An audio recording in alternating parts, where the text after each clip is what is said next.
شروع کرتا ہوں اللہ تعالیٰ کے نام سے جو بڑا مہربان نہایت رحم والا ہے۔ بے شک روزیاں خاص ہمارا عطیہ ہیں جن کا کبھی خاتمہ ہی نہیں۔ یہ تو ہوئی جزا، یاد رکھو کہ سرکشوں کے لیے بڑی بری جگہ ہے، دوزخ ہے جس میں وہ جائیں گے۔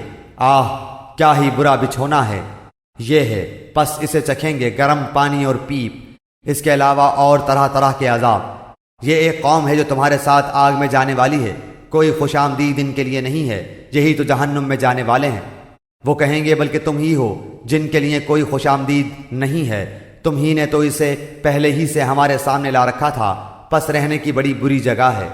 وہ کہیں گے اے ہمارے رب، جس نے کفر کی رسم ہمارے لیے پہلے سے نکالی ہو اس کے حق میں جہنم کی دگنی سزا کر دے۔ اور جہنمی کہیں گے کیا بات ہے کہ وہ لوگ ہمیں دکھائی نہیں دیتے جنہیں ہم برے لوگوں میں شمار کرتے تھے؟ کیا ہم نے ہی ان کا مذاق بنا رکھا تھا یا ہماری نگاہیں ان سے ہٹ گئی ہیں؟ یقین جانو کہ دوزخیوں کا یہ جھگڑا ضرور ہی ہوگا۔ کہہ دیجئے کہ میں تو صرف خبردار کرنے والا ہوں، اور بجز اللہ واحد غالب کے اور کوئی لائق عبادت نہیں، جو پروردگار ہے آسمانوں کا اور زمین کا اور جو کچھ ان کے درمیان ہے، وہ زبردست اور بڑا بخشنے والا ہے۔ آپ کہہ دیجئے کہ یہ بہت بڑی خبر ہے جس سے تم بے پرواہ ہو رہے ہو۔ مجھے ان بلند قدر فرشتوں کی بات چیت کا کوئی علم ہی نہیں جبکہ وہ تکرار کر رہے تھے۔ میری طرف فقط یہی وحی کی جاتی ہے کہ میں تو صاف صاف آگاہ کر دینے والا ہوں۔ جبکہ آپ کے رب نے فرشتوں سے ارشاد فرمایا کہ میں مٹی سے انسان کو پیدا کرنے والا ہوں، سو جب میں اسے ٹھیک ٹھاک کر لوں اور اس میں اپنی روح پھونک دوں تو تم سب اس کے سامنے سجدے میں گر پڑنا۔ چنانچہ تمام فرشتوں نے سجدہ کیا مگر ابلیس نے نہ کیا، اس نے تکبر کیا اور وہ تھا کافروں میں سے۔ اللہ تعالیٰ نے فرمایا اے ابلیس، تجھے اسے سجدہ کرنے سے کس چیز نے روکا جسے میں نے اپنے ہاتھوں سے پیدا کیا؟ کیا تو کچھ گھمنڈ میں آ گیا ہے یا تو بڑے درجے والوں میں سے ہے؟ اس نے جواب دیا کہ میں اس سے بہتر ہوں، تو نے مجھے آگ سے بنایا اور اسے مٹی سے بنایا ہے۔ ارشاد ہوا کہ تو یہاں سے نکل جا، تو مردود ہوا اور تجھ پر قیامت کے دن تک میری لعنت و پھٹکار ہے۔ کہنے لگا میرے رب مجھے لوگوں کے اٹھ کھڑے ہونے کے دن تک مہلت دے۔ اللہ تعالیٰ نے فرمایا تو مہلت والوں میں سے ہے متعین وقت کے دن تک۔ کہنے لگا پھر تو تیری عزت کی قسم میں ان سب کو یقیناً بہکا دوں گا بجز تیرے ان بندوں کے جو چیدہ اور پسندیدہ ہوں۔ فرمایا سچ تو یہ ہے اور میں سچ ہی کہا کرتا ہوں کہ تجھ سے اور تیرے تمام ماننے والوں سے میں بھی جہنم کو بھر دوں گا۔ کہہ دیجئے کہ میں تم سے اس پر کوئی بدلہ طلب نہیں کرتا اور نہ میں تکلف کرنے والوں میں سے ہوں۔ یہ تو تمام جہان والوں کے لیے سراسر نصیحت و عبرت ہے، یقیناً تم اس کی حقیقت کو کچھ ہی وقت کے بعد صحیح طور پر جان لوگے۔ سورہ زمر، سورت نمبر 39۔ شروع کرتا ہوں اللہ تعالیٰ کے نام سے جو بڑا مہربان نہایت رحم والا ہے۔ اس کتاب کا اتارنا اللہ تعالیٰ غالب باحکمت کی طرف سے ہے۔ یقیناً ہم نے اس کتاب کو آپ کی طرف حق کے ساتھ نازل فرمایا ہے، پس آپ اللہ ہی کی عبادت کریں اسی کے لیے دین کو خالص کرتے ہوئے۔ خبردار اللہ تعالیٰ ہی کے لیے خالص عبادت کرنا ہے۔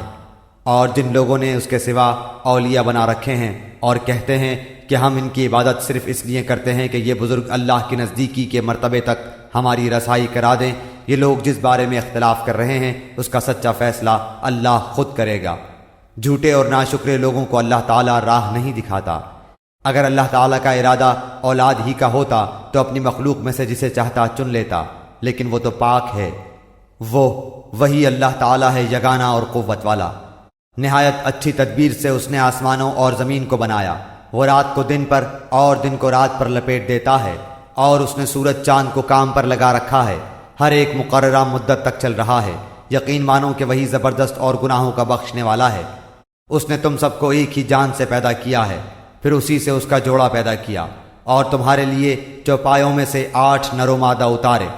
وہ تمہیں تمہاری ماؤں کے پیٹوں میں ایک بناوٹ کے بعد دوسری بناوٹ پر بناتا ہے، 3 اندھیروں میں۔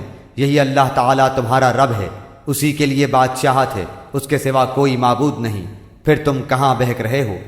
اگر تم ناشکری کرو تو یاد رکھو کہ اللہ تعالیٰ تم سب سے بے نیاز ہے اور وہ اپنے بندوں کی ناشکری سے خوش نہیں، اور اگر تم شکر کرو تو وہ اسے تمہارے لیے پسند کرے گا، اور کوئی کسی کا بوجھ نہیں اٹھاتا۔ پھر تم سب کا لوٹنا تمہارے رب ہی کی طرف ہے، تمہیں وہ بتلا دے گا جو تم کرتے تھے۔ یقیناً وہ دلوں تک کی باتوں کا واقف ہے، اور انسان کو جب کبھی کوئی تکلیف پہنچتی ہے تو وہ خوب رجوع ہو کر اپنے رب کو پکارتا ہے، پھر جب اللہ تعالیٰ اسے اپنے پاس سے نعمت عطا فرما دیتا ہے تو وہ اس سے پہلے جو دعا کرتا تھا اسے بالکل بھول جاتا ہے اور اللہ تعالیٰ کے شریک مقرر کرنے لگتا ہے جس سے اوروں کو بھی اس کی راہ سے بہکائے۔ آپ کہہ دیجئے کہ اپنے کفر کا فائدہ کچھ دن اور اٹھا لو، آخر تو دوزخیوں میں ہونے والا ہے۔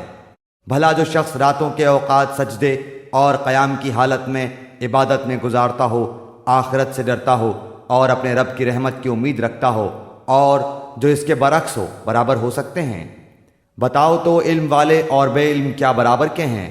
یقیناً نصیحت وہی حاصل کرتے ہیں جو عقل مند ہوں اپنے رب کی طرف سے۔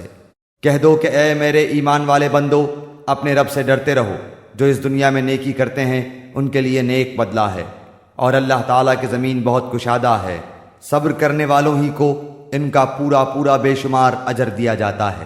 آپ کہہ دیجئے کہ مجھے حکم دیا گیا ہے کہ اللہ تعالیٰ کی اس طرح عبادت کروں کہ اسی کے لیے عبادت کو خالص کر لوں، اور مجھے حکم دیا گیا ہے کہ میں سب سے پہلا فرما بردار بن جاؤں۔ کہہ دیجئے کہ مجھے تو اپنے رب کی نافرمانی کرتے ہوئے بڑے دن کے عذاب کا خوف لگتا ہے۔ کہہ دیجئے کہ میں تو خالص کر کے صرف اپنے رب ہی کی عبادت کرتا ہوں، تم اس کے سوا جس کی چاہو عبادت کرتے رہو۔ کہہ دیجئے کہ حقیقی ضیاءکار وہ ہیں جو اپنے آپ کو اور اپنے اہل کو قیامت کے دن نقصان میں ڈال دیں گے۔ یاد رکھو کہ کھلم کھلا نقصان یہی ہے، انہیں نیچے اوپر سے آگ کے شعلے مثل سائبان کے ڈھانک رہے ہوں گے۔ یہی عذاب ہے جن سے اللہ تعالیٰ اپنے بندوں کو ڈرا رہا ہے۔ اے میرے بندو، پس مجھ سے ڈرتے رہو، اور جن لوگوں نے طاغوت کی عبادت سے پرہیز کیا اور ہمتاً اللہ تعالیٰ کی طرف متوجہ رہے، وہ خوشخبری کے مستحق ہیں۔ میرے بندوں کو خوشخبری سنا دیجئے جو بات کو کان لگا کر سنتے ہیں، پھر جو بہترین بات ہو اس کی اتباع کرتے ہیں۔ یہی ہیں جنہیں اللہ تعالیٰ نے ہدایت کی ہے، اور یہی عقل مند بھی ہیں۔ بھلا جس شخص پر عذاب کی بات ثابت ہو چکی ہے تو کیا آپ اسے جو دوزخ میں ہے چھڑا سکتے ہیں؟ ہاں، وہ لوگ جو اپنے رب سے ڈرتے رہے ان کے لیے بالا خانے ہیں، جن کے اوپر بھی بنے بنائے بالا خانے ہیں، اور ان کے نیچے نہریں بہہ رہی ہیں۔ رب کا وعدہ ہے اور وہ وعدہ خلافی نہیں کرتا۔ کیا آپ نے نہیں دیکھا کہ اللہ تعالیٰ آسمان سے پانی اتارتا ہے اور اسے زمین کی سوتوں میں پہنچاتا ہے، پھر اسی کے ذریعے سے مختلف قسم کی کھیتیاں اگاتا ہے، پھر وہ خشک ہو جاتی ہیں اور آپ انہیں زرد رنگ دیکھتے ہیں، پھر انہیں ریزہ ریزہ کر دیتا ہے۔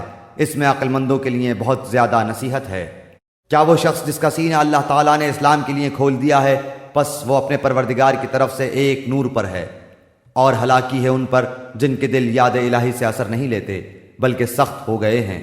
یہ لوگ صریح گمراہی میں مبتلا ہیں۔ اللہ تعالیٰ نے بہترین کلام نازل فرمایا ہے، جو ایسی کتاب ہے کہ آپس میں ملتی جلتی اور بار بار دہرائی ہوئی آیتوں کی ہے، جس سے ان لوگوں کے رونگٹے کھڑے ہو جاتے ہیں جو اپنے رب کا خوف رکھتے ہیں۔ آخر میں ان کے جسم اور دل اللہ تعالیٰ کے ذکر کی طرف نرم ہو جاتے ہیں۔ یہ ہے اللہ تعالیٰ کی ہدایت، جس کے ذریعے جسے چاہے راہ راست پر لگا دیتا ہے، اور جسے اللہ تعالیٰ ہی راہ بھلا دے اس کا ہادی کوئی نہیں۔ بھلا جو شخص قیامت کے دن کے بدترین عذاب کی سفر اپنے منہ کو بنائے گا، ایسے ظالموں سے کہا جائے گا کہ اپنے کیے کا وبال چکھو۔ ان سے پہلے والوں نے بھی جھٹلایا، پھر ان پر وہاں سے عذاب آ پڑا جہاں سے ان کو خیال بھی نہ تھا، اور اللہ تعالیٰ نے انہیں زندگانی دنیا میں رسوائی کا مزہ چکھایا، اور ابھی آخرت کا تو بڑا بھاری عذاب ہے۔ کاش کہ یہ لوگ سمجھ لیں۔ اور یقیناً ہم نے اس قرآن میں لوگوں کے لیے ہر قسم کی مثالیں بیان کر دی ہیں، کیا عجب کہ وہ نصیحت حاصل کر لیں۔ قرآن ہے عربی میں، جس میں کوئی کجی نہیں، ہو سکتا ہے کہ وہ پرہیزگاری اختیار کر لیں۔ اللہ تعالیٰ مثال بیان فرما رہا ہے، ایک وہ شخص جس میں بہت سے باہم ضد رکھنے والے ساجی ہیں، اور دوسرا وہ شخص جو صرف ایک ہی کا غلام ہے۔ کیا یہ دونوں صفت میں یکساں ہیں؟ اللہ تعالیٰ ہی کے لیے سب تعریف ہے۔ بات یہ ہے کہ ان میں سے اکثر لوگ سمجھتے نہیں۔ یقیناً خود آپ کو بھی موت آئے گی، اور یہ سب بھی مرنے والے ہیں۔ پھر تم سب کے سب قیامت کے دن اپنے رب کے سامنے جھگڑو گے،